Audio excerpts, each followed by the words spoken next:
Okay, let me just make sure. On YouTube, we are.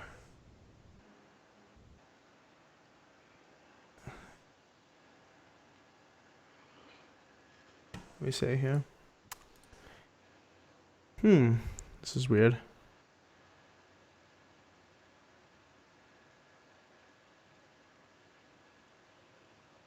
Oh, there we go. I was gonna say Joycaster takes so long. I hope not. No, it's good. It's good now. It's good now. I'm pretty sure. Yeah, it's good now. All right, welcome everyone to another late edition of the 4GwQPodcast podcast. This is episode number 121 for January 26, 2017. It's my brother's birthday, the Jizzle. He's 31 years old today. But just thought I'd throw that out there. I know no one really. A lot What of an people old probably, man, huh? Yeah, right. Holy crap! Getting old. I know not a lot of people in the YouTube chat will know him, but the Twitch chat, you'll probably have recognized the Jizzle before in there, and he's been on the show before. It's been a long time, but maybe we can get him back on at some point. Yeah, tonight we have an interesting episode. It's probably going to be on the shorter side. I know I say that pretty much every week, but this one really is because there isn't really a ton to talk about, and I really don't want to go into all that nonsense about the white page or whatever it is for the Scorpio or any of that nonsense. When there's a real leak, please let me know, and then we'll talk about it. But I'm not going to get into that nonsense. But for tonight, we have me, obviously, in front of 217. We also have making his 121st straight appearance, ZBCI Assassin. What's up, bud? Hi. Fresh from his marathon of For Honor beta gaming today. Shaking his head because we'll get to that in a little bit, how he feels about that. We don't have Taylor tonight because she has a hair appointment apparently with like the best stylist in Phoenix and couldn't change it, or else she would have to wait a very long time. So we let her do her lady things, I guess. Last but not least, we have Italian Clownz. What's up, bud? Yo, what's going on? Nothing much. Just ready to do this show. Talk about. I think we got like 5 topics tonight. Biggest of which is probably going to be Resident Evil. Talk about Yakuza as well, or Yakuza as I've heard it pronounced. Yakuza 0 has released finally in the US on the PlayStation 4, and it's getting killer reviews actually. So we'll talk about that a little bit.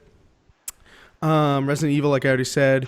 We'll talk about the creators update that Assassin has still yet to get, even though he's probably one of the top contributors ever in the history of the Xbox preview program. So I'm sure there'll be people in the chats talking about about their experiences with that. And Clownz has it as well. I don't have it, but Clownz has it and could talk at length about it. He made a little video for Twitter that got picked up by ICXM. Thanks to the guys over at ICXM, if you're listening, for picking up that video. We'll talk about a little unknown Kingdom Hearts game that's not the one that everybody wants, but another one released recently. We'll talk about that just a bit. And we'll talk about Games of the Gold for February. Yeah. So before we get started, let me just thank our affiliates that we have. I know I announced a couple weeks ago that we have affiliate links now to help support the show monetarily. So if you guys do shopping on stuff like GameStop, Best Buy, Microsoft Store, Amazon, and soon Walmart, I guess. If you do a lot of shopping there, we have links in the description that if you would do your shopping through that link, it'll give us a referral kickback to help, improve the channel and also to do giveaways. I think the biggest, the most of the money that we'll get in will go towards giveaways. So keep that in mind when you're doing your shopping. You click on that link, go do whatever shopping you want. You don't have to buy the item that's listed. Just do whatever, go navigate to whatever you want to actually buy and then buy it, and we'll get a little bit of a referral kickback. So thank you, affiliates, for allowing us to have one of these links, and thank you, viewers, for, throwing us a bone, shopping through those links. I know it's a little bit of trouble, but it's easier than you think. All right, well, let's just go right into it, right? Resident Evil 7. Mm-hmm. Assassin's most anticipated game of 2017 is officially out. And it was kind of getting played up from the beginning as being something extremely great. Even after the brief demo that we got, a couple demos I think, on Xbox One and PS4, and I believe PC got the demo as well, but I'm not 100% certain on that. But it's finally out. Reviews are excellent as of me taking the screenshot. I think last night it was at 86 Metascore. Pretty damn good, I would say. A lot of reviewers saying that bringing the series back feels like Resident Evil again, even though it is, first person and all, in a little bit of a different setting. And as far as I know, I'm not going to give away any spoilers because I'm not sure. And I'm not going to have these guys do it either. But as far as I know, there aren't any main characters that you'll recognize from the Resident Evil storyline. So, but apparently it feels like Resident Evil again, unlike RE6. But I'll let the, should I say hater on the panel go first on his thoughts about this, because he was chomping at the bit to get started about this topic on the podcast. So, Clownz, why don't you go ahead and give your point of view on this whole thing? Oh man, I don't even know where to start, but I got to get into this, okay? There's something about horror games, and I think it's horror games in general for me that I really don't like them. It's not because I'm scared of horror or because I think horror is spooky. I think it's because I have this idea in my head, and maybe I'm just assuming, but I think everybody who likes horror just likes staring at it, but if they ever witnessed it in real life, they'd be scared shitless. Like if you ever went to a bad neighborhood, you'd be scared, or you ever volunteer for Doctors Without Borders and go to Africa and help people with Ebola, you'd be scared. Mm-hmm. And then you sit here and you stay on your couch in a safe zone and you enjoy watching this kind of stuff in a video game or on TV because it's not right in front of you. But if you ever had to go to Africa and volunteer for sick people or something, you'd be really scared. Mm-hmm. So, I mean, it kind of gets on my nerves a little bit. With that being said, I will say that the game is graphically good. And I think it does have a sort of decent storyline, but I probably will never buy it. Mm-hmm. Well, there it is. This Clownz rant against the whole thing. And I think on some level, I kind of agree. I think, oh man, I think Resident Evil 7 at its core, I mean, granted, I have not played it. I will get that out there right from the get-go. I've only watched streams, and I've played it for a brief, 20 minutes last night on the PC version. I don't think it's really lives up to what the other Resident Evil 7s the other Resident Evils, rather, have done. I think people are just wanting a new scary thing. I think Resident Evil 7 is kind of like playing on what other jump scare games recently, like Outlast, for instance, have done well, and they're taking that and kind of incorporating it into the Resident Evil franchise. And that's not really Resident Evil to me. And I think there are a lot of diehard people that agree with that. But I think that sorry, a little cough there. I think that I think people are just liking this game a lot because it's trendy. I think that has a lot to do with it. And I'm not hating on the game at all. I think an 86 is an awesome Metascore. I can't wait to play it. I bought it, day one. I can't wait to get into this thing. But at the same time, I am a Resident Evil fan. I've played most of the Resident Evils that have released.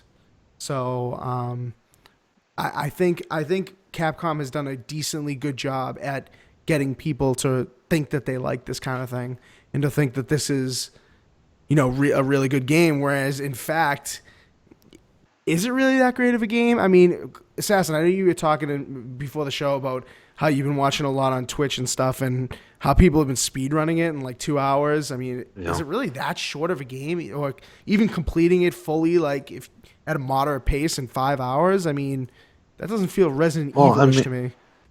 I mean, it's a horror game, so I mean, how long you drag out, a family of people, a small family of people, I should say, and stuff happens. I mean, you can only drag out so far before it gets super repetitive and extremely boring. Yeah. I mean, look at the Insidious movies. There's 3 of them, and the first one was good, but the second 2 are terrible. That's a good point. I mean, that is a fair point. So, I mean, And I think that we talked about this a little bit on TXR the other night, and I think a lot of people are thinking this, and I think this also goes into why a lot of people are loving this game, is that kind of like what you just said, Assassin, like you can only draw out the same thing so long, so it's got to be reinvented, right?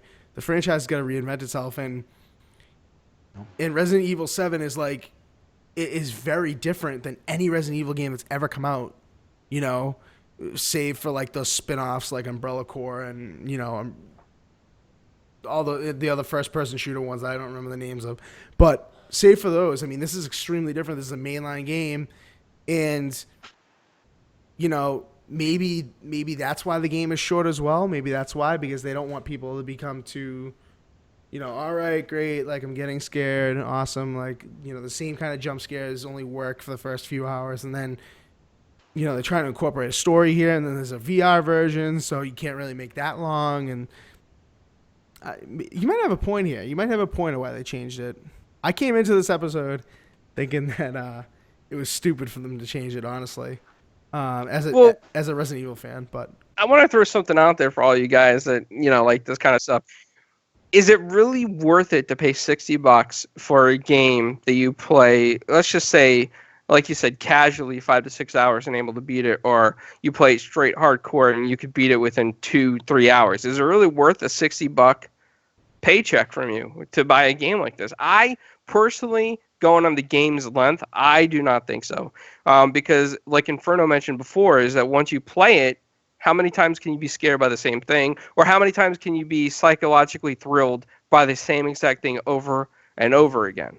It's repetitiveness has killed a lot of games, and I'm with Inferno on that. That's exactly why, like, you see people, you know, in the Xbox community, you know, like Sweet Pea or whatever on Twitch, you see her streaming Outlast over and over and over and over, and I'm just like, I understand, Sweet Pea, you love Outlast, you're, you know, an entertaining streamer, I'm not going to knock you, you love Outlast, but how many times can you play Outlast over and over and over before it really gets long in the tooth? I know that's my phrase, but seriously, I mean, and then Outlast 2, you know, I played a little bit of that at PAX East last year, you know, we saw a little bit more of it on YouTube and whatnot, and there was a demo recently, right, for Outlast 2, or was it? Yeah.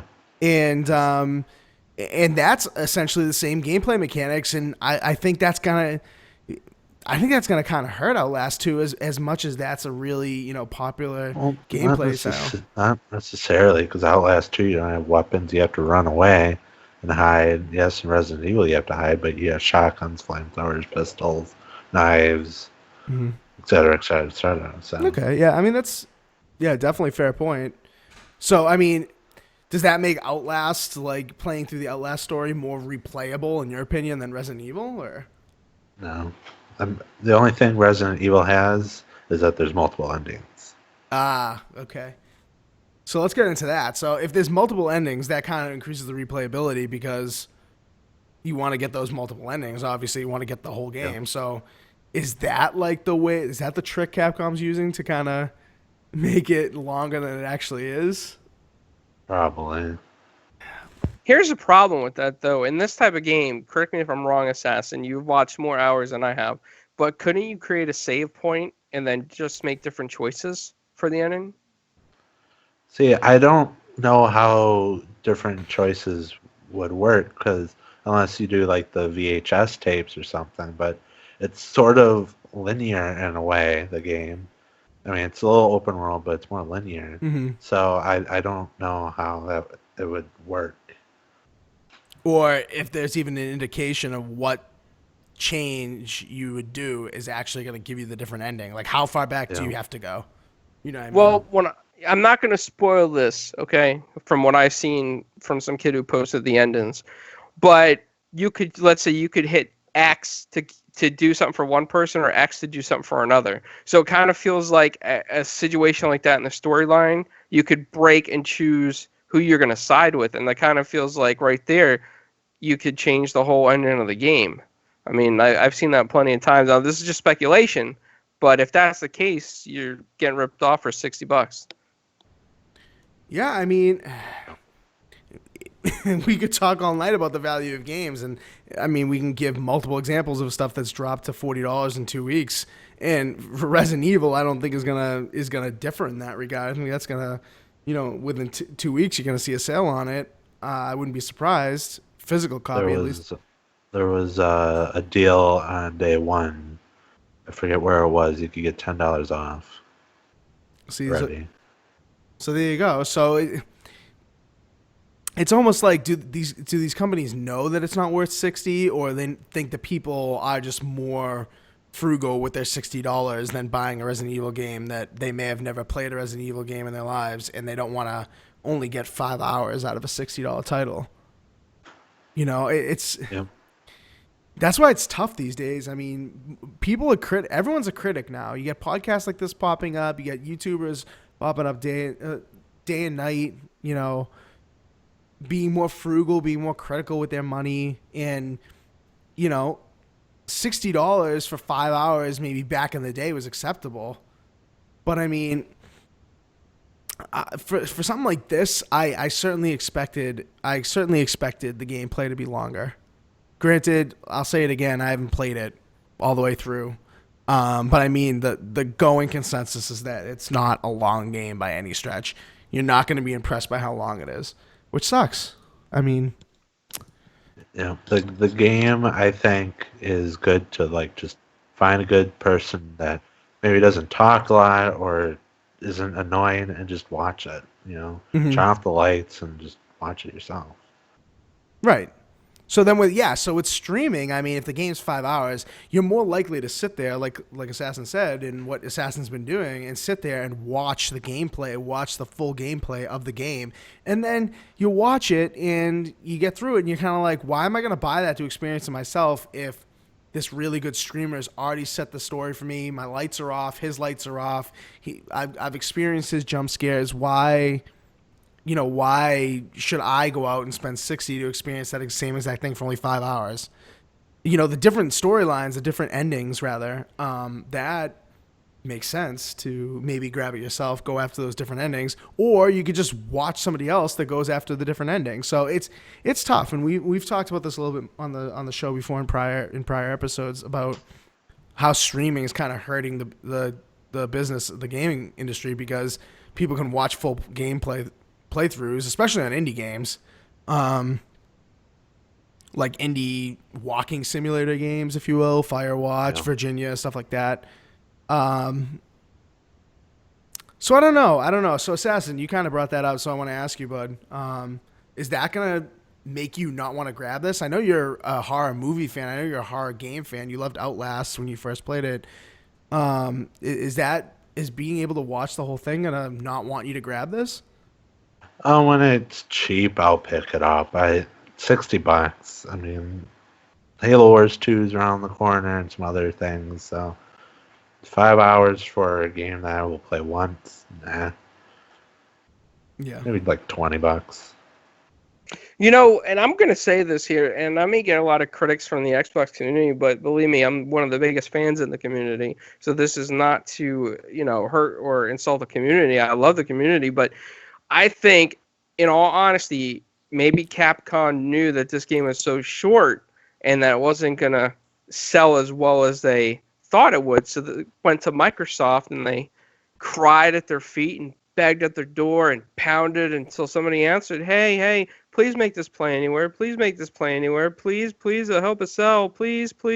Because you didn't see Dead Rising get play anywhere, but this game comes along and it gets play anywhere. Right. And yeah, I mean, that's definitely a great point. I think that's definitely an argument to be had about why is this play anywhere? Why was this the first game? And especially from somebody like Capcom, if it was a developer that doesn't put out a lot of games, or maybe only has really one IP, like say it was Sunset Overdrive, right? And say Sunset Overdrive 2 was play anywhere, or something like that. Like, Capcom, like you said, had Dead Rising 4. Why wasn't Dead Rising 4 play anywhere? Why is it Resident Evil that's play anywhere? I think, for all intents and purposes, Microsoft is impressed with how Dead Rising 4 did. Was Capcom or even Microsoft kind of cold on this Resident Evil thing after finding out it was only really going to be 5 hours. There's no multiplayer mode like there is in Dead Rising 4. There's no VR mode like there is in the PlayStation. They had to do something like Play Anywhere to add to the value. It's definitely suspect. It's definitely suspect. Yeah, because I mean, Capcom has other hits that sell well. Like typically, Street Fighter is a well-selling title, and they didn't even approach Microsoft with that one. They kind of got cocky and were like, "Oh, we're gonna put this on PS4 and everybody's gonna love it." And the whole game was just a total dud. Mm-hmm. And now where's Capcom sitting on the throne, possibly probably bankruptcy? So hey, they need to come up with some gimmick, right? Mm-hmm. Yeah, I hear you. The YouTube chat, David Jordan says, even back in the day, $60 was high for 5 hours. He said $5, but he meant 5 hours. I used to be able to pay $40 for a 10-hour game.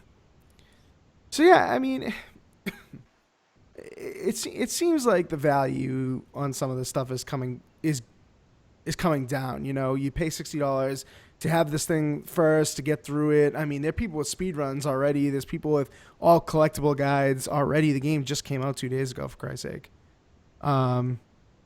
So, like, it's not an extensive game. And I know people may hammer me in the comments later on YouTube or hit me up on Twitter or hit up the 4Guys account and say, well, Inferno, like, you didn't play the game, so you can't really say that. But like Assassin said, and I fully agree, and I don't think you can really argue it, that a game like this is easy to experience over Twitch or over YouTube or over Beam or where have you, like Hitbox, whatever. If you watch this, you can experience this very well. It's not. I almost think it's easier to experience this over Twitch than something like Recore, where you need precision controls, precision gameplay. Granted, Recore is probably not as good of a game, but it's just people are not gonna shell out $60 for a game that they can probably watch in 5 hours on Twitch. It's just as simple as that.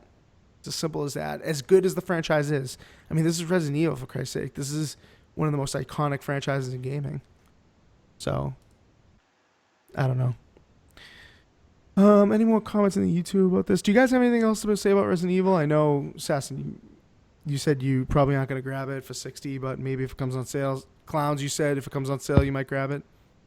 Yeah, I mean, it's got to be like 20 or below and like a flash sale or something. I'll get it. Or maybe a red box used rental for like $10. Yeah.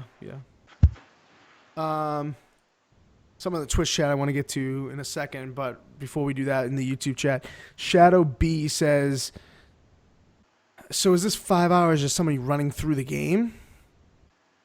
No, I mean, not really. I mean, if you look everywhere, it's going to be longer than 5 hours, but Assassin, you've watched a good amount of it, so 5 hours, 5 to 7 hours is really is like a standard play thing, right? Playthrough. I think the person I'm watching is at like 3 hours. Wow. And so I'm not too sure. He might be close to not maybe close to the end, Mm-hmm. but probably like 66% done or. Mm-hmm. So. So Turtle says in the YouTube chat, I feel a short play time is average playthrough. Collectibles and everything could extend that a bit, but not much more. Yeah, I mean, the collectibles thing is cool. I mean, when I play games, I like to go for collectibles. I don't, especially if the game's on the shorter side. I'm gonna go grab the collectibles for sure. But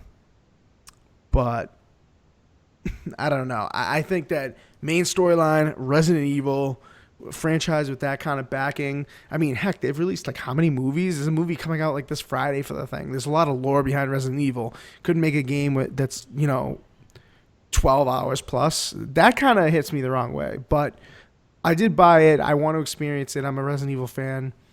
I liked pretty much every Resident Evil game except 6. So the time is right for Resident Evil comeback, and I think that goes to why, and what Clownz said, goes to why people are really loving this. It may not be because the game is spectacular. The game may be good, but it's not like the second coming of Jesus Christ. It's just a good time for this thing to come out, and it's the popular thing to do. It's the cool thing to do, and people are on trend these days. So, All right, over in the Twitch chat before we get off this topic, the Jizzle says Mortal Kombat Trilogy was $80 at launch on the N64. Yeah, well, I mean that's true. I mean, some games were expensive. N64 games, especially on those cartridges, were pretty expensive. But I mean, Mortal Kombat Trilogy, you can play that even today. The replayability, like you said, a little bit higher than Resident Evil, I'd say. All right, anything else for Resident Evil before we move on? Yeah. All right, and like that, poof, gone. Next topic, PlayStation 4 kind of topic here. Yakuza or Yakuza, as I've heard it pronounced. It has an origin story that just released, so I know a big knock on the series. I've heard from a lot of people this series is something to play. Like, don't shortchange this. This is a Japanese, inspired title, obviously. But don't shortchange the series. You're going to want to play it. And now we get an origin story, so you don't have to know any of the lore. You can't use that excuse, oh, I don't know anything about the game. I don't know anything about the series. I'm not going to play it. This is an origin story. It's called Zero for a reason. So it's out now. It's $60. Just came out this week.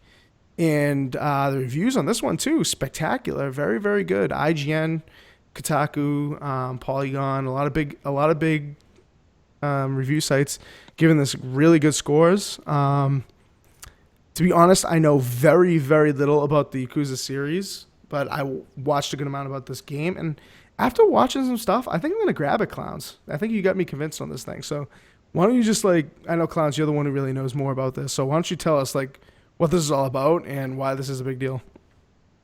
Well, let me go on and say this. I think, the reason why I like the Yakuza series, or at least I never played it before, but the reason why I'm interested in the series, I should say, is because Sega didn't pull anything back. I mean, they came out and said, hey, here's a Yakuza game, and we're going to make it like you're in the Japanese Yakuza, like you're in the Japanese Mafia.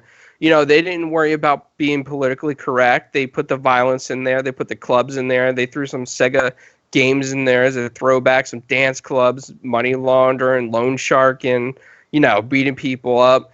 And that's exciting. When you get a company that says, we're going to try to make something based on the actual history of an organization or based on, material facts of what an organization does, and we're not afraid to do it, that takes balls. That really does take balls, because I'm sure there's a lot of groups out there that always try to pull back and say, oh, no, please don't do it like that, do it like this, do it like that. And then what even made me more interesting is that if you ever seen the promo videos for this game at Sega, they had a boardroom where they were sitting there talking about the game, acting like they were Yakuza members and getting angry at each other.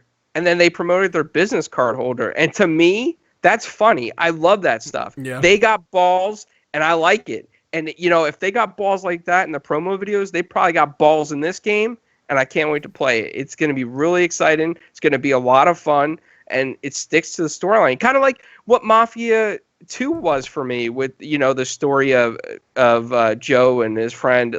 It felt more realistic to what Mafia would be, and this is it for me. This is the kind of stuff I love. Mm-hmm. When you can take something, put it in a game, and make it feel like the historical facts behind some of it. Of course, the people's names are probably more fictional, but still, it's the base storyline of what an organization is. Mm-hmm. It's exciting. Yeah, I mean, it looks, and even though it's historical, like you said, Clownz, I think the gameplay of it is really approachable, and I think the dialogue is very approachable. I don't think it's too overwhelming. People will think, even with Mafia games, if you haven't played those, you'll think, oh my gosh, I don't know anything about the Mafia. I don't know anything about the Yakuza. I'm not going to get into this. And then you find you're able to go in and play, and the play styles are fairly familiar to what you are used to. This game, a lot of people will say this game's a lot like GTA. It's open world as side quests, main quests. The main quests can be put kind of on the back burner. You don't have to, go for those, and before doing a lot of the side quests, you can roam around. A lot of the side quests aren't just given to you. You have to kind of investigate and go around the open world to find them before they pop up and that kind of thing. So yeah, I think it'll attract the people that like Clownz and are into the mafia kind of environment and stuff like that. And I think it'll attract people that just want to give something new a try and see the gameplay on YouTube or something. And they're like, oh well, this is kind of like GTA, or oh, this is kind of like even like Batman Arkham Knight, like the fighting style is kind of like like Batman. So yeah, I think a lot of people will be into it. I think it's gonna sell really well. Assassin, have you seen anything about this? Are you interested in this? I know you don't have a PlayStation anymore, but does it interest you at all, or is this kind of lost on you? It does not interest me whatsoever. Man, I had a feeling. It's like GTA though, in Arkham Knight. You have to watch some videos about it. I think you'll be surprised. No, it's like GTA Sleeping Dogs, and that game was terrible. Yeah, well, you got a point. You got a good point. Oh man, I think people in the U.S. will be interested in this one though, Clownz. I mean, you kind of, before we went live and stuff, you were talking, I think a little bit earlier in the week, about how this was already like doing pretty well out the gate. I mean, 84 Metascore for something like this, and a lot of those high ratings are from U.S. based critics. So you think it's going to sell well in the U.S., or you think it's going to be lost on a lot of people? I think it's, as far as the U.S. market goes, I think it's going to do okay, or maybe a little bit better than okay. But I really think in the European market and the Asian market, it's going to do phenomenal. And I think with that kind of backing, it's going to give Sega the incentive to keep doing these type of games. I really do wish we could see these types of games on the Xbox. But of course, that's up to Sega being the publisher. Yeah, but man, I think it's going to do fairly well. Yeah, Sega's been killing it lately. I think you're right. I think Sega's balls are back and have dropped yet again, because I think this year Sega's going to kill it. I mean, they've got some Sonic games coming out that are supposed to be spectacular. They've got this stuff that they're backing that, like you said, I mean, not any publisher, game dev, what have you, would just like make a game like this. This takes some stones. And I think it definitely does. Yeah. So I think this is the year for Sega to bounce back. I mean, a lot of people say, oh, Sega sucks. Past Sonic games have sucked. Where are all their other IPs? They haven't made a game console. Dreamcast, blah, blah, blah, sucked, or whatever. But games like this, like if they brought back like Crazy Taxi, I think Sega's back on the rise. I wouldn't be surprised if Crazy Taxi made a comeback. Imagine, just for laughs though, imagine a Yakuza-based Crazy Taxi where you run the people over or something. Mm-hmm, mm-hmm. That would be sick. I mean, that or skins on Crazy Taxi where, stuff like that happens.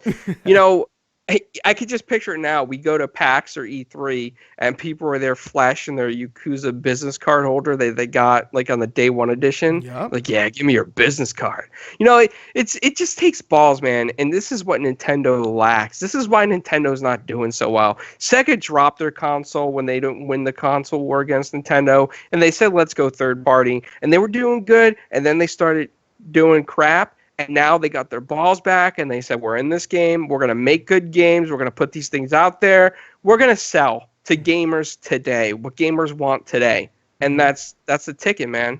That's what companies need to do. Mm-hmm. Yeah, I mean, I think they're starting to bring it. I think they're starting to bring it again. I hope we get some of these old franchises to come back after people see that Sega can bring it again. Like, I don't know. Hopefully, like Jizzle said in the Twitch chat, hopefully Sonic Mania does well this year. I'm pretty sure there's another Sonic game coming out this year. The Switch. I have to look at that again, but yeah, Yakuza. I mean, I don't know if I'm gonna grab it for $60, but I mean, I'm definitely gonna buy it. I mean, it's a foregone conclusion. I think it looks really interesting. Watch it on YouTube. Watch some like reviews and stuff. Because if you haven't played it, you really need to, before you just write it off as another Japanese game, you really should go check it out because it's actually really interesting. And the gameplay is very approachable. It's not like overly, Japanese style that you're not going to be able to get into it. It's really approachable. All right, so that's Yakuza, $60, just came out. And it's an origin story, remember, so you'll be able to get into it. You don't need to really know anything about it. All right, back to Xbox, something that Assassin I know is really excited about / pissed off about. The Xbox One Creators Update has seen a preview release to select preview members, and we'll talk about the features in a minute because I know Clownz has it and can talk a little bit more about that. But Assassin, one of the biggest preview member supporters, does the surveys, does the quests, does reporting back about bugs, gets points left and right, leading pretty much everybody's leaderboard on scored points in their preview program, and is yet to get this damn thing. How does that happen, Assassin? I guess Xbox or Microsoft hates me because people they say it's like Xbot or my friend Joe, who's done absolutely nothing, gets it. Like, come on. I don't know my preview score. I should look that up because I got out of the preview program after I had a lot of problems with my Xboxes. But I answered a few surveys here and there, not too many, but here and there. I'm probably like in the hundreds. But Assassin, what's your preview score again? 2090, no, 10. I forget. It's 2000 something. It's a little over 2000. A little over 2000, and this kid doesn't get it. Yeah, I think, and I saw some people on Twitter complaining about this as well. I know somebody on Twitter said, and I won't mention their names because I don't want to, say this without their permission because I'm not sure if I should even say it, but I will. They said, I think they asked Phil directly, or they asked Mikey Barr directly and said, how did the person that I referred get the update before me? Like, how did that person get it before me when I referred them and I have a higher score? Like, how does that even work? In the same situation with you, right? Joe, your friend Joe, you referred, has a way lower score. Like, not even close, not even the same atmosphere. Zero. He has 0 preview member score. I've done nothing. Literally just enjoyed having it before anyone else. Yeah. And he gets it. I mean, man, Turtle says he hasn't gotten it either. He's over in the Twitch chat now. It's unbelievable because you'd think that Microsoft would value that score and be like, we're not going to roll it out randomly. We're going to roll it out to the people who have given us the highest feedback because, they're more likely to give us feedback again. It's not like these bums that are just not going to do anything, like Joe, no. and they're just going to reap the benefits. I mean, they're looking to improve their product. They're not just looking to get it out to people to talk about it. But Clownz actually is a rare case because Clownz. Why don't you tell the story, Clownz, of how you don't know if this is why you got it, but you have done some behind the scenes stuff to help Microsoft with some bugs and whatnot. Yeah. So, for example, I'm on the Windows 10 Insider program plus the Xbox Insider program. So a lot of times, especially during the earlier builds of Windows 10, I have a background in, I should say, computer security, to say the least. But I help, when I find a bug and it gives me some type of access I'm not supposed to have, or it violates some type of security policy, or any type of bug that gives me buffer overrides, anything like that, I submit it and let them know. And I think maybe it's because I've submitted a few things like that in the past. And I even had somebody on the Windows 10 side, the Windows 10 OS on the PC, email me personally from their Microsoft address. So I kind of wonder sometimes if it's because I do things like that. And then there was one thing I found on the Xbox during a very early build of the Insider preview that I submitted a bug fix on too, because it did some kind of strange stuff. So, I mean, maybe it kind of has to do with that because my overall feedback survey score is not as high as Assassin's or some of my other friends like South or Boba Fett. So I mean, yeah, I mean it's got to be something like that. Yeah.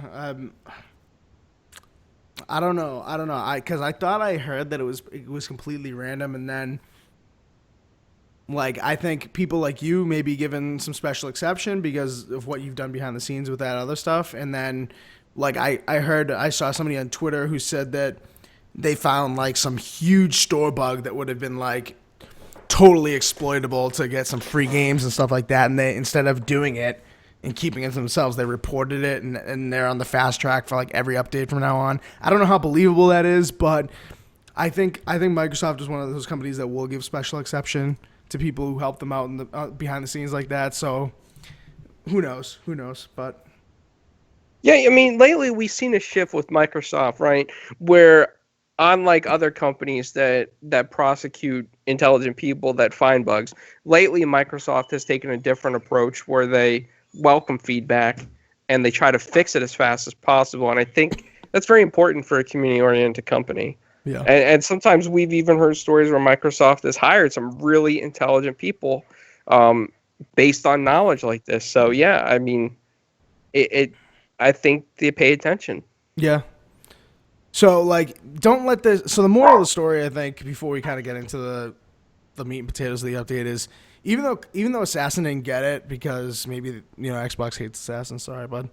Um, don't not give the feedback because they definitely notice the feedback. It's not like they haven't read Assassin's feedback or whatnot.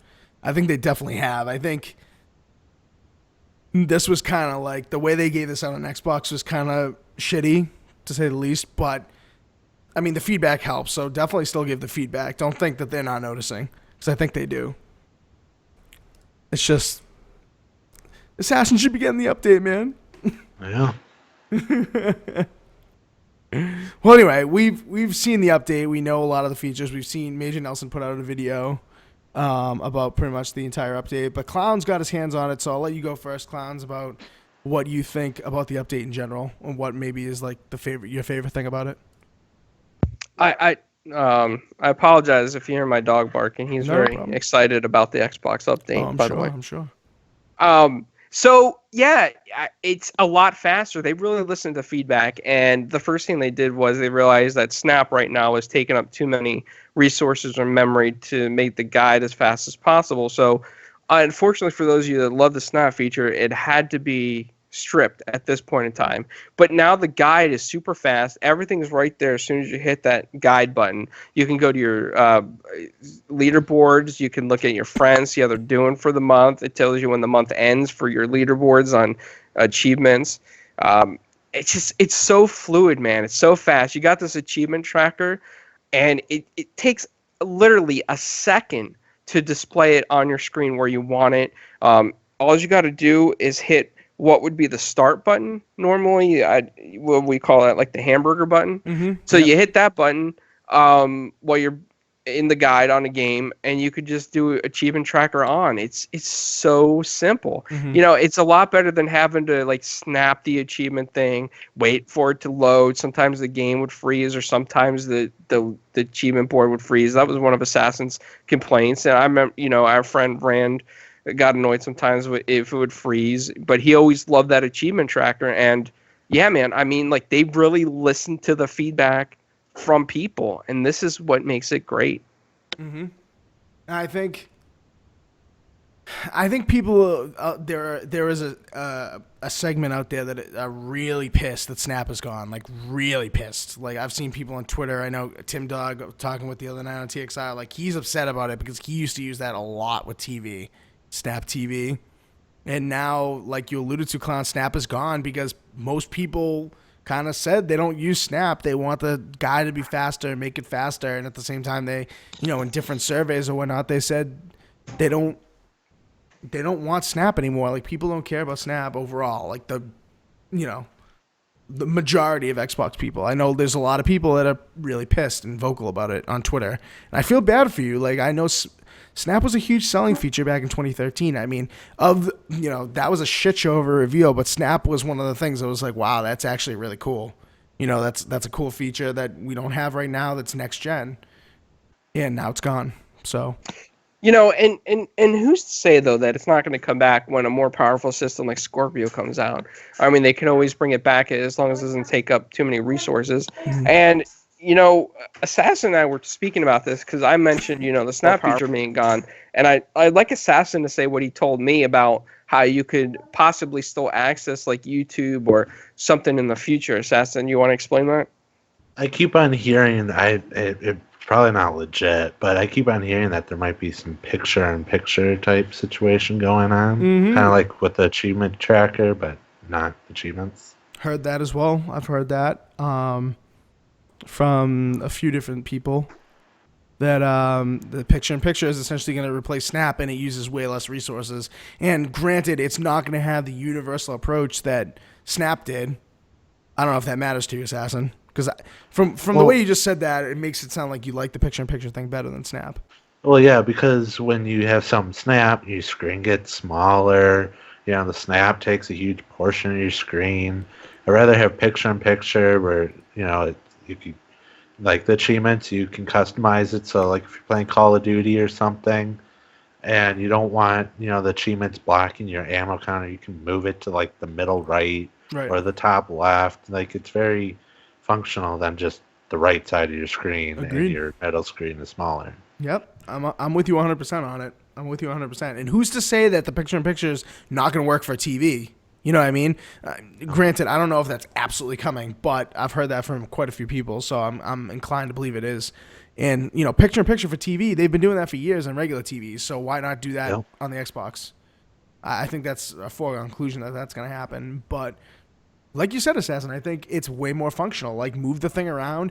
Don't shrink the screen you're playing, the game you're playing. Don't shrink that down with black bars.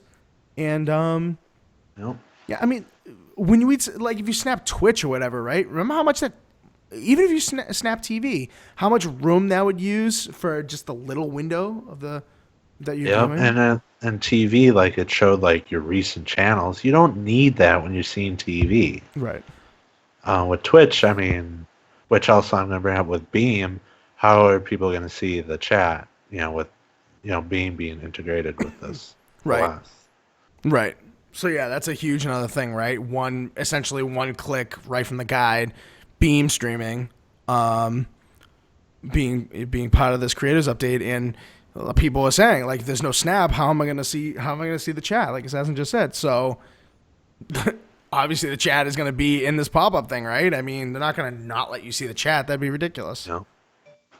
Unless it's going to be just like the achievement tracker. Which is possible, I guess. Yeah, I guess. I think the achievement tracker is a huge leap forward. And I think if that achievement tracker is customizable in many ways, I think it's game over. Because people want that. Like, remember when achievement went Snap back in the day? Remember when that became a snappable thing and everybody was going nuts about that? Everyone was like, wow, you can actually track it in real time, your achievements, and it's snapped right there. You don't have to pop out to the achievements app, and, you can target those achievements you're looking to go for. Well, as far as I know, this achievement tracker thing is customizable for, like, multiplayer stuff, and... Am I right about that? Have they said anything about that? But as far as I know, I think it is. I think you can customize it a little bit. You can customize where it's placed, and then, like, your ones that you star or favorite or whatever you call them. Gotcha. Okay. Well, yeah. So then you can bring certain ones to the top that you're tracking. I mean, it's a knockout of the park. I think the picture-in-picture thing. I think a lot of people that hate Snap is gone, I think you're going to love the picture-in-picture thing. I think once that comes to fruition completely and not just the achievement tracker stuff, I think you're going to love it. I think it's going to change your mind, and hopefully it doesn't take as much resource, as the Snap thing.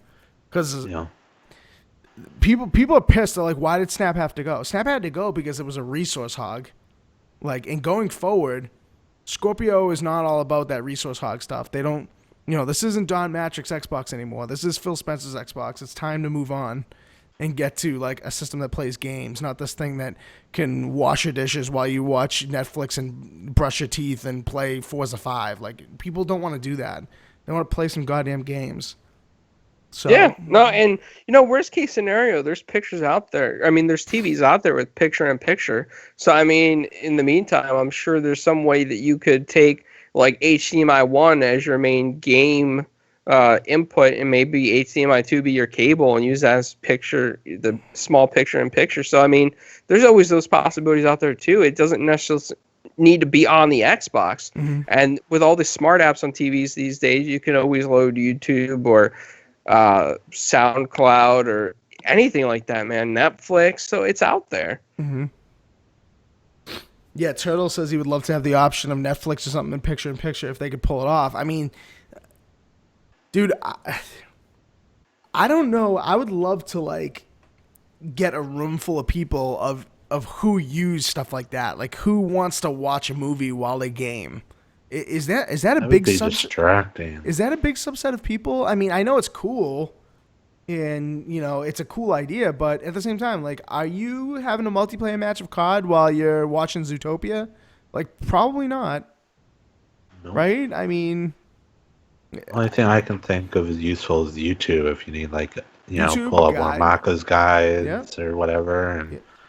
put it in the picture, and there you go. Yeah, that's a good point. I'm with you on that. Other than that, any other cool features that you guys like? I guess you have one-touch options to the to recording options, like for Xbox, record that functionality. Game DVR, if you will. You got one touch to see how far back you want to record. What else? One touch right to home, games, and apps. You got your recents, your pins in the quote-unquote guide. That's only one button press now. Yeah, now that you're on that one button press thing, so like, remember how you used to have to hit the guide button twice and then hit X for like record or Y for screenshot? Yeah. Well, in this, you just hit it once and it's right there. You don't have to like do that double hit and then it lags. No lag. Just hit it once, bam, done. So nice, because sometimes you hit the home button twice, it doesn't do anything. You're out of your screen or whatever, and you're back at the home page. Like, Yep. so annoying. Or you go for it and like you're playing Battlefront or something. This always happens to me in Battlefront if I want to record a clip. It always freezes for so long. I'm just standing there defenseless, getting my ass whooped every single time without fail. So it's a big deal. It's more than the beam streaming. It's more than getting rid of snap. It's increasing the speed to something that now people don't. If you're an Xbox gamer, if you're an Xbox fanboy, people can't say, "Oh well, you have a slow dashboard." Whatever. Your dash sucks. PlayStation's is faster. Whatever. Now the PlayStation essentially copied Snap off. Remember? Yep. Unbelievable.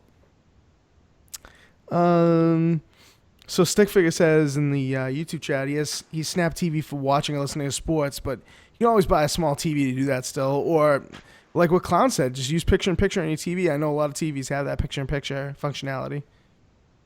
And Turtle says he's in the small percentage, but he likes to watch Netflix on his tablet while playing Forza. Yeah, I think you're in the small percentage on that, bud. There's some things though that you could watch, like cartoons or something, which wouldn't really be distracting. Yeah. No, that's true. I mean, it certainly depends on what you're doing, but I don't know. I probably would never do it.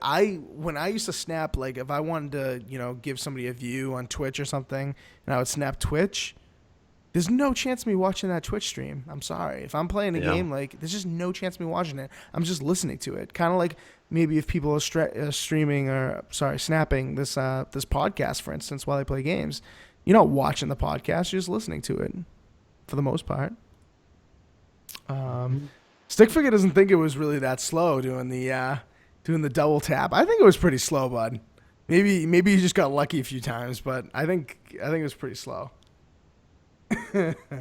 Because Assassin, this has happened to Assassin a ton. He's like, I'm stuck. Like I'm stuck at this screen. Like I can't do anything, and then it would like randomly pop in, or like all of a sudden you're at the home screen, you're out of the game, and you're just like, where the fuck am I? Mm-hmm. Oh man, we are a bit slower in Australia. Stick Figure says, nice. All right, anything else about this creators update? I know they're gonna kind of like bring more features in as the weeks go by, and they invite more people. Hopefully Assassin gets in the next round because he should have been in the first round, to be honest. Yeah. Anything else about this that I forgot to mention or that we haven't talked about? Well, gamer picks are coming. Oh, gamer picks before custom gamer picks before E3. Big deal. Oh. Yep. Dude, my big fat dome is going in that gamer pick. My picture that I use for my avatar and pretty much everything. That one with that Gears Lancer. I'm using Well, hopefully they have some type of computer tracking, because I swear there'll be people with like naked chicks or other crap on there. Yeah, they're gonna have to watch that really closely. There's gonna be some crazy shit, like in Battlefield, people's like custom emblems or whatever they use. Yeah.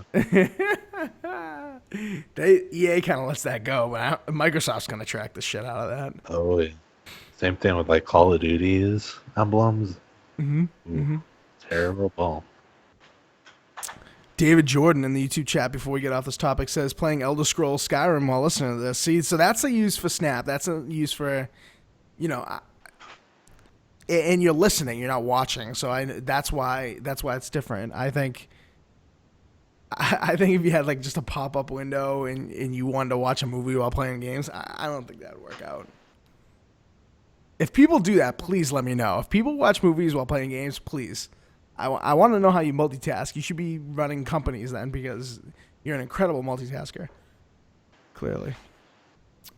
Okay, 2 quick topics and then we're out of here. Very quick. What the hell is this Kingdom Hearts game that just came out? Kingdom Hearts, and I repeat, this is the official title for this thing. Kingdom Hearts HD 2.8 Final Chapter Prologue. It's a lot of words. Yeah, I watched a stream on it, and they compared it to what Ground Zeroes was to Phantom Pain. Okay. So it kind of gives you like a pre-story before the story, and it's to get like fans super excited. And I think one person on YouTube did like a walkthrough, but it seemed like to only be like 3 hours long. That's it. Beat it in 15 minutes, like Ground Zeroes. No, I don't think so. I do not think so. Hold on. Before we keep going, this is what it includes. I have a slide of what it includes. It includes Kingdom Hearts Drop Distance HD. It's like a remaster of a 3DS Kingdom Hearts. Okay? It includes this Kingdom Hearts X back cover, which I know nothing about. I'm sorry. I'm ignorant. And then it has Kingdom Hearts 0.2 Birth by Sleep, a fragmentary passage, which is like a short little thing. Not very substantial at all. The meat and potatoes is this drop distance HD thing. All right, Clownz, what were you gonna say about it? No, I mean that was pretty much it. If it is indeed only 3 hours, it feels kind of slow. For $60, if it's $60, kind of nah. Yeah, it is. It's 60. It's $60. Yeah, I know. I agree, and that's why I put in the description. We're gonna talk about the Kingdom Hearts that no one wanted. That isn't the one most people wanted, I should say. It's not Kingdom Hearts 3. This is. Let me get the title again, because I can't even say it without reading it. Kingdom Hearts HD 2.8 Final Chapter Prologue. God damn, dude. 7.5 from IGN. Does this have a Metascore yet, this thing? Let me see.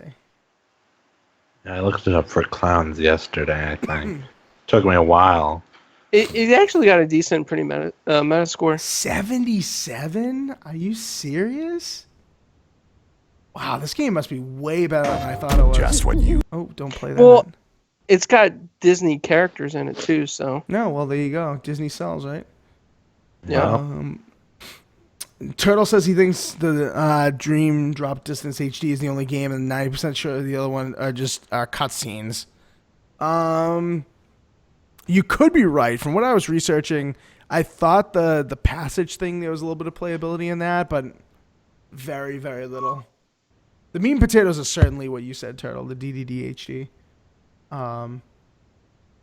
But this is what I don't like about this thing, and I am not by any stretch a Kingdom Hearts junkie, and I know very little compared to a lot of people in this community. And when Kingdom Hearts 3 comes out and we talk about it, I'm sure we'll get a couple people on that know a lot more about Kingdom Hearts than I do, and that the rest of us do.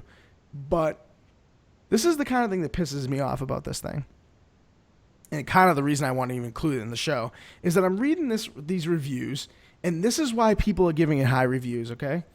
Some guy or some critic review on Metacritic from God is a Geek, okay? That's the publication. Granted, that's probably not a well-known publication, but let me make my point. Even if we aren't getting Kingdom Hearts 3 anytime soon, you'll finally be able to play one of the series' great titles at long last on the PS4 and see how the future of the series is shaping up. So essentially what they're saying is, I'm giving this a 90 because Kingdom Hearts 3 isn't out yet and we're getting a Kingdom Hearts.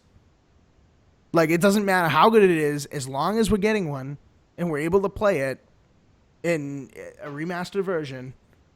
You know, Kingdom Hearts 3 is coming, so Jesus is coming. Like, here is, like, Jesus' bucket of sweat before you get Jesus. Like that's essentially what this is. Like, this, and that isn't the only review. Like,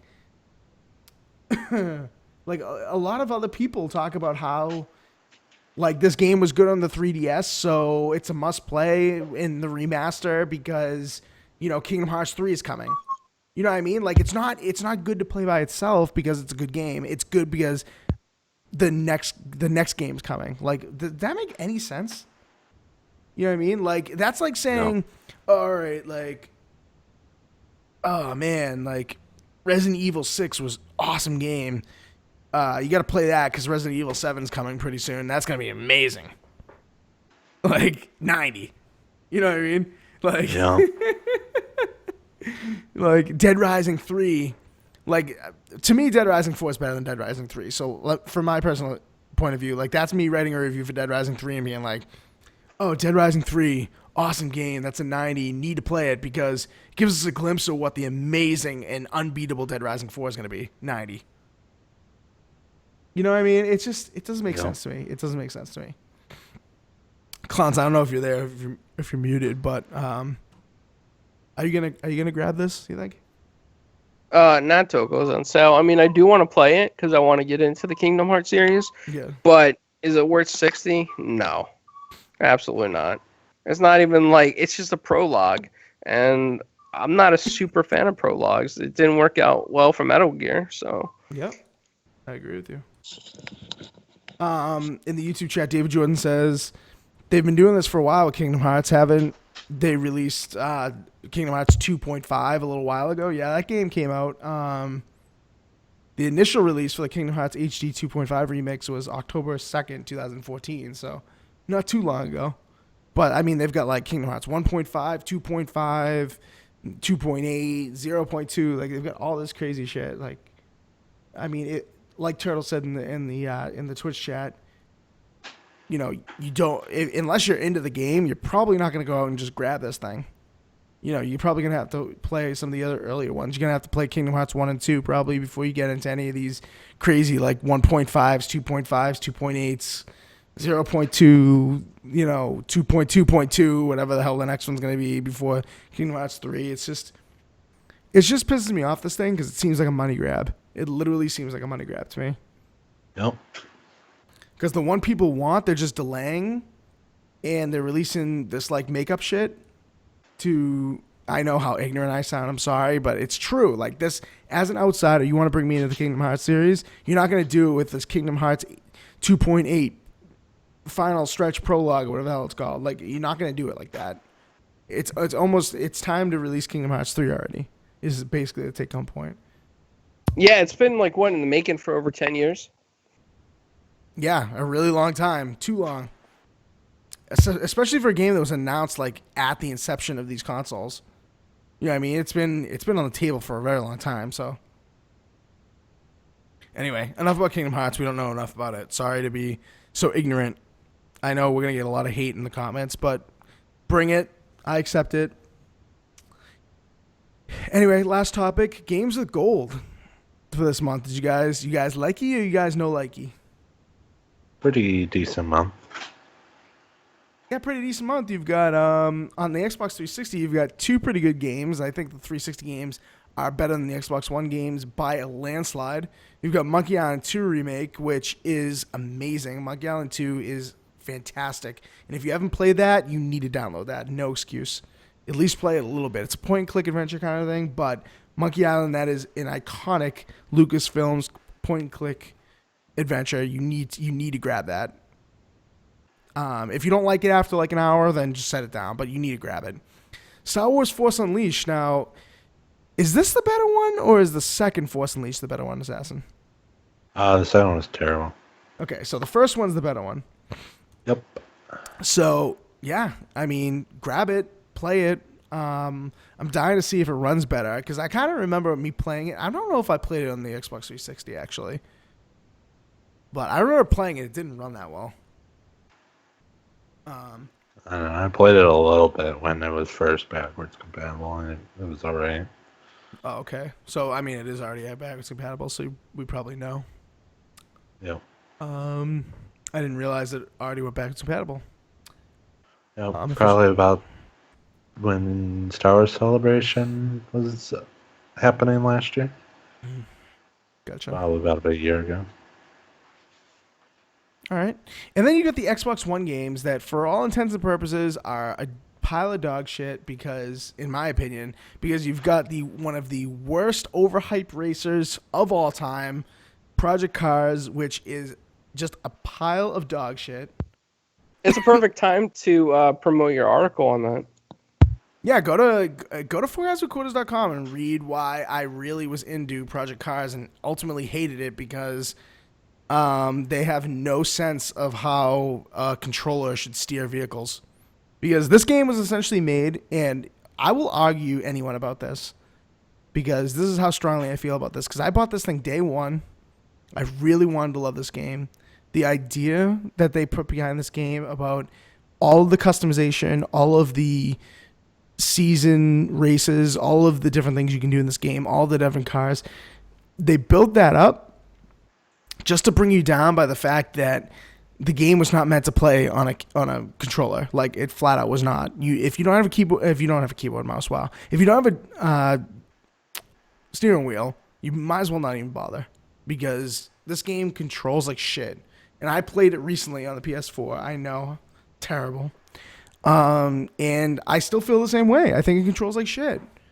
And it's telling that the game is coming out for Games with Gold. Like, it's really telling. And it's also telling that at the end, it came out, what, in like March or May or... hold on. Project Cars release date. I forget when that game came out. May. It was May 6, 2015. That winter for the holiday, it was already like $15. Do you remember that? Yeah. Yeah, it was super cheap.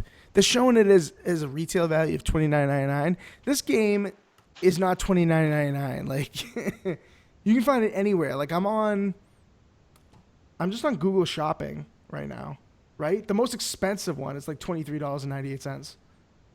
So, I mean, game's not good. I would not recommend it at all.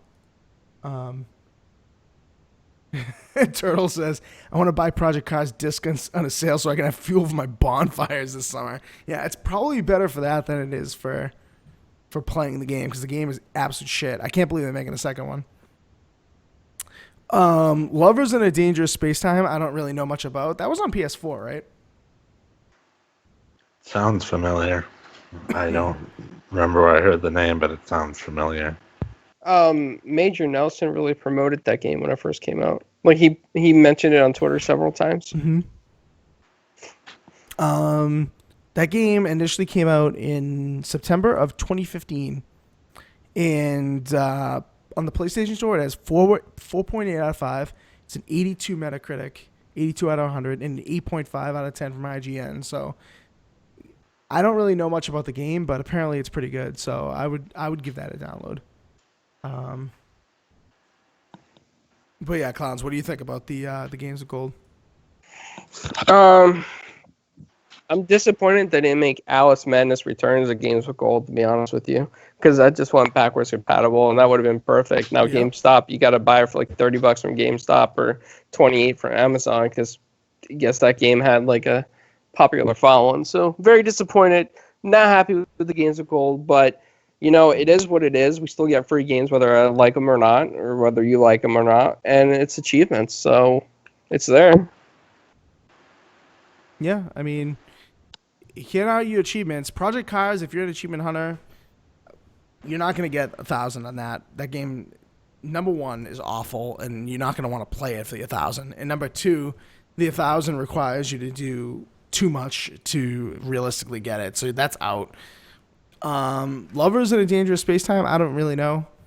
Monkey Island 2, you probably can get all the achievements in a playthrough, I'm guessing. Because it's not like really replayable. Star Wars Force Unleashed Assassin, do you know anything about the achievements on that? You're gonna have a hard time. Plus a lot of DLC. Okay, all right.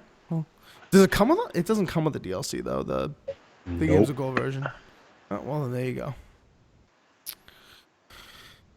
All right, I think that's it then. Assassin, I know I said we'd talk about For Honor, but I think we should wait until the thing's over. Do you want to just give your brief thoughts on it really quick? It's good when you're playing 1v1. Other than that, it sucks. Listen, we're gonna give Assassin the entire weekend of the beta period to form his opinion. And then next week on the show, we're gonna all have our opinions on this thing, and I bet you Assassin's gonna be like, I've changed my mind a little bit. With friends, it's fun. I've learned to get better, and I don't suck at the game anymore. So 10 out of 10. Hey, I don't suck. I took out a few people on my own in a 4v4, but it still sucks.